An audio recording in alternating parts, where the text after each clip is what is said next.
What is going on, guys? I'm coming back at you with another quick informative video. Today we're talking about AIT in the US Army.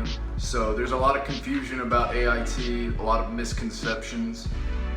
There's just not a lot of information about AIT. There's a few videos out there, but there's so many videos about basic training, AIT kind of gets neglected. So I've had a few requests to talk about AIT, so that's what I'm doing.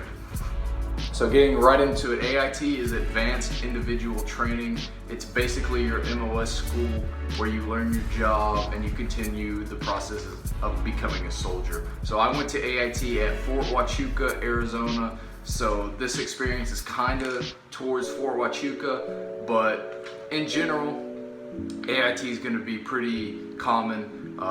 The shorter MOSs in general are a little bit more strict. The longer MOSs are a little more relaxed, just because you're in a training environment so much longer. So they don't want you to be so stressed out all the time. So just a little bit about AIT. You will have drill sergeants in AIT. They're bad, but the platoon sergeants acted a lot like drill sergeants anyway, at least for me. So the big misconception about AIT is that it's just like college. You're gonna go and just have all this free time, go to college, go to class, chill. Not really. The school aspect is kind of like college, at least for me, but other than that, there were no similarities to college whatsoever. So getting right into it, we're just first gonna go into it like a day, your schedule at AIT. So first formation is gonna be at 05:30. Sometimes it's 5, sometimes it's 5:15, but about 5:30. So you're gonna PT on a normal day from 5:30 to 6:45, and it's gonna be very similar to basic training. Mondays, Wednesdays, Fridays are your run days. Tuesdays and Thursdays are your push-up, sit-up, muscle failure days. And AIT I liked because it was actually pretty routine. Like at basic training, a lot of the time, training will get in the way of you doing PT. But at AIT, unless you're doing a ruck or you've got to be at class super early, you're gonna be doing PT. And yeah, I liked PT at AIT more than I did at basic training because you've got more time to push. I just liked it better. But AIT in general, like schedule-wise, PT is very similar to basic. It's just, also it's more relaxed. You're not gonna have drill sergeants like all up in your face. They will be there, but they're kind of just monitoring. They will be still making corrections, but you will have like chances here and there to talk and all of that good stuff. So 06:45 when you finish PT to 7:15. So that's 30 minutes. You've got to go to the DFAC. You have to go to the DFAC and eat, or if you don't want to eat, but you have to go to the DFAC. So that's taking like 10-15 minutes of your time right there. And then the rest of that time you've got to do personal hygiene, shower, get ready, put on your uniform. So that's a quick, fast, and in a hurry. You've got to eat, shower, change, and get to formation.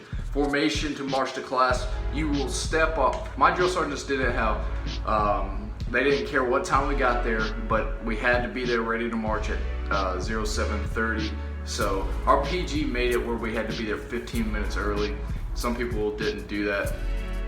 I tried some days, but that was really tough. Some days I'd get there like 7:20, 7:25.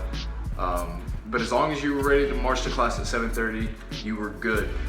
So you will march to class, sing all the cadences, all that fun stuff. You will get to class at about 7:45, and by the time you get sat down and get ready to go for class, you're there at about 8.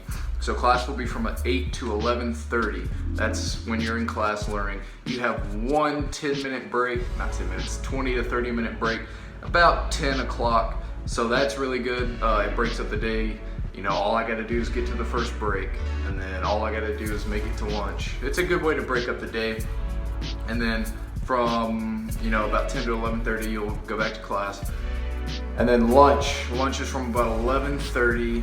Most of the time you will go to the DFAC. Sometimes they bring lunch to your classroom, like in basic training, they bring food in hot A's format, and serve the food. We did bag lunches like 2 or 3 times. Most of the time on test days, when you have to take a test and they don't want to take time to bus you to chow, you will have bagged lunches. So by the time you get to the DFAC, it's about 11:45, and you've got to be formed up, ready to march or get back on the buses at 12:30. So you've got from about 11:45 to 12:25 to eat. That's actually a good amount of time. Sometimes the DFAC will be very crowded, and that can be kind of a struggle, but it's better than basic training where you can get 5 minutes max to get through the line and eat and get out, or like sometimes 2 minutes. So yeah, it's chill, you can relax, eat. DFAC, pretty good, especially at Fort Huachuca. If you've ever been to Fort Huachuca, the Weinstein DFAC is fire. Like, that's the best DFAC I've ever been at, ever. So yeah, 12:30 you'll bus back, class from 13 to 16:30-ish, with another break in there about 1400. And then you get out of class at 16:30, but it takes forever for everybody to get out. So you're not marching till at least 1700. And then once you get back, you've got final formation at about 17:30. This is where they'll pass out mail, put out any information for the following day, and they'll just get you squared away. And then my drill sergeants loved to do random formations.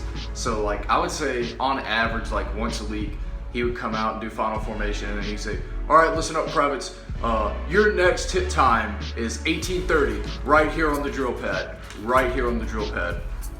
And I hated to hear that, because you've got literally, it just wastes your night. You've got an hour to go to the DFAC, and that's kind of annoying. And then you got to be back out there. And most of the time it was for something stupid. He just loved wasting our time. Drill sergeant, I won't say his name, but he loved wasting our time. He was a platoon sergeant actually, but I think he's a drill sergeant now. So don't let that stress you out. Yeah, they will throw random things your way after school that will get in your way. But for the most part, on a normal day, you will have from about 1800 to 2000.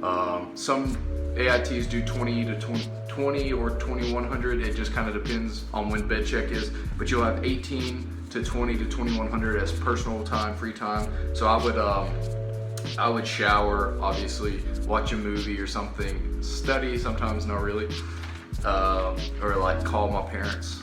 And then bed check will be at either 20 to 21, and bed check can last as long as literally like 2 minutes, or it can last 45 minutes. It depends on how long. If he starts with your floor first, if you're the last floor, he's got to go through every single room and put you to bed. He's tucking you in for the night. So you're just gonna stand out with your key card and your ID out in the hallway, and he's gonna come in and check your name off.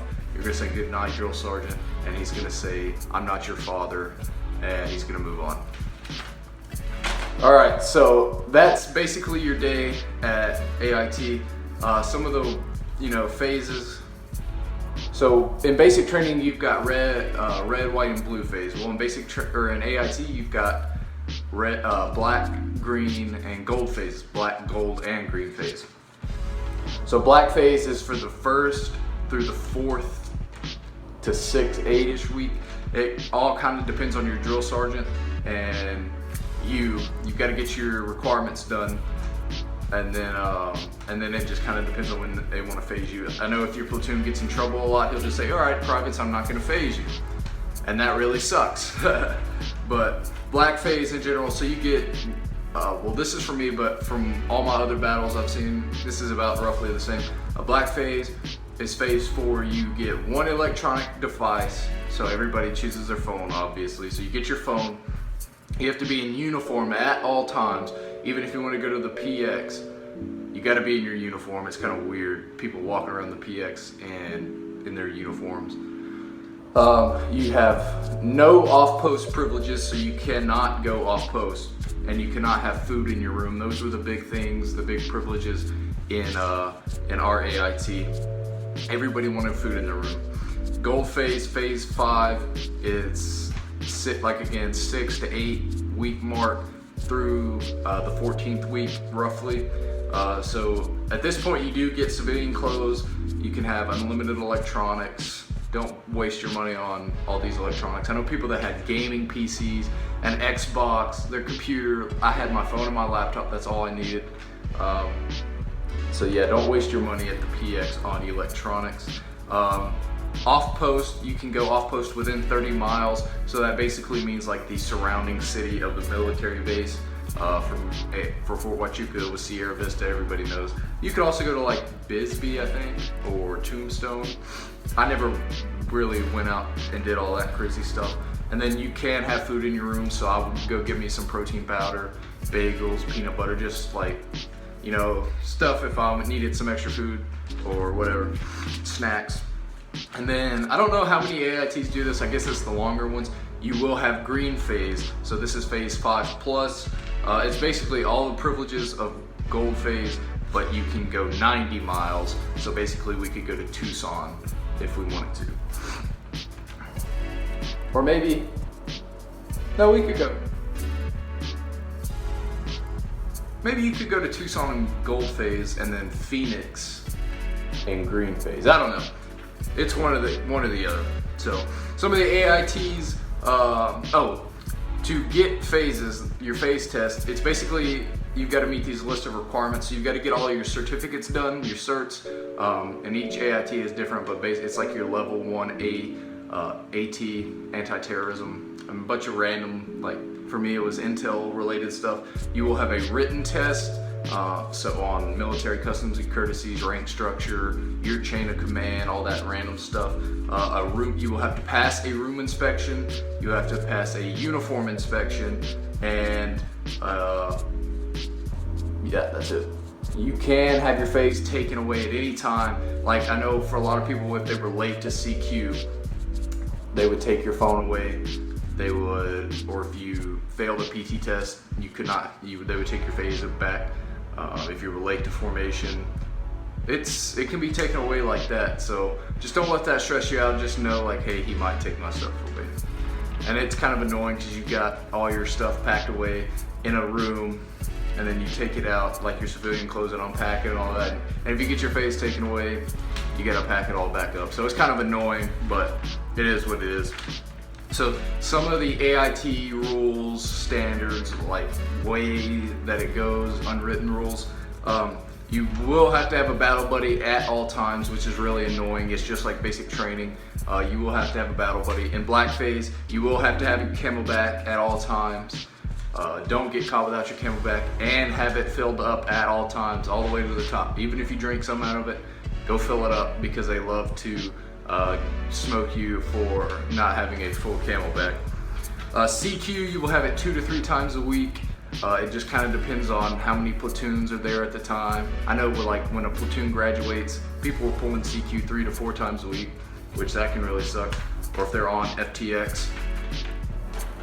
But yeah, they expect it 2 to 3 times a week. A little tip of tricks of the trade. People will buy your CQ shift. It's just going to cost you a little bit more on the weekends, but I know people made a lot of money buying CQ shifts. And if it's on a weekend, so Bravo company that I was in would do CQ on the weekends for 2 hours, but we had it more frequently, and then during the week just 1 hour. I think Charlie company had like 6-hour shifts, but you only had it like once a month. So you can't really decide which company you go to or how they do things, but depending, you could have CQ like once a month, but have it for a long time. That's how I'd rather do it.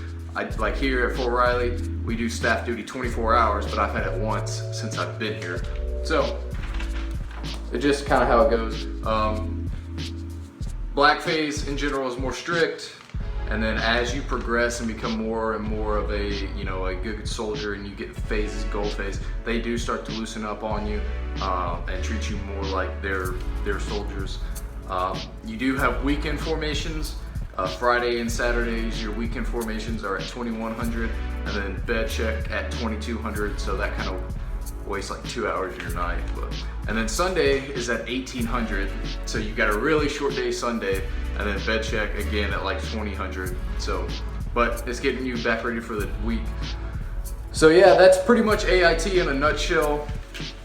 That's pretty much everything I wanted to cover. If I missed anything or you have any specific questions, leave them down in the comment section. But AIT for me honestly was worse than basic training because they just added a whole lot of stress. If you fail a test twice, you get recycled and you lose your phase. So that's always a constant worry of like, oh, am I gonna fail? Am I gonna lose my phase? My platoon sergeants, now drill sergeants, were worse than my actual basic training drill sergeants. But it's so variable. Like, it could be awesome for you, it could suck for you. Like, I know even within my own company, our platoon sergeants for my platoon were so strict, it was ridiculous. But the platoon that came in behind us and the platoon that was in front of us, their platoon sergeants were so relaxed. Like, they had a blast, they were cool. So it just kind of depends. It's one of those things that it varies greatly, but this is a generic, like, standard outline that you can't expect. So I know this was a longer video. I hope it was informative. Make sure you like, subscribe if you enjoyed it. Come on over to my Instagram at pwilson35 and ask me questions over there if you want to. But yeah, that's the video. Take it easy, guys.